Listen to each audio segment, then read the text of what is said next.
దావీదు అంటాడు, యెహోవా నా కాపరి, నాకు లేమి కలగదు. నిజమే కదా, యెహోవా నాతో నీతో ఉంటే మనకి లేమంటూ ఏది ఉండదు.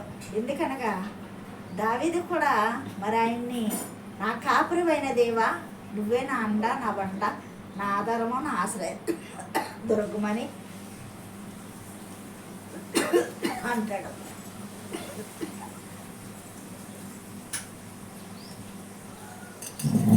యెహోవా నా కాపరి అంటే మనకి కాపరే కాదు, మంచి కాపరి, ఇంకా మరి ఆత్మల కాపరి, ప్రధాన కాపరి, గొప్ప కాపరి, నా కాపరి.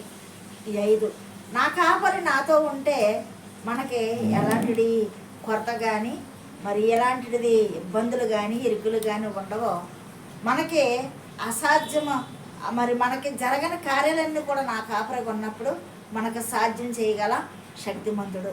మరి మన కాపరిగా ఉన్నప్పుడు మరి సింహముల మధ్య నుండి నడిచిన, ఎలుగుబంటుల మధ్య నడిచిన, మరి తోడేళ్ళ మధ్య నడిచిన నా కాపరిగా మన కాపరిగా ఉన్నాడు కాబట్టి మనల్ని తప్పించే దేవుడు. కాబట్టి ఆయన మన కాపరిగా ఉండాలని, మన కాపరిగా మనం నిర్ణయించుకున్నప్పుడు ఏ అపాయంలో కూడా భయపడము. అందుకే దావీదు మహారాజు అంటున్నాడు, యెహోవా నా కాపరి, నాకు లేమి కలగదు.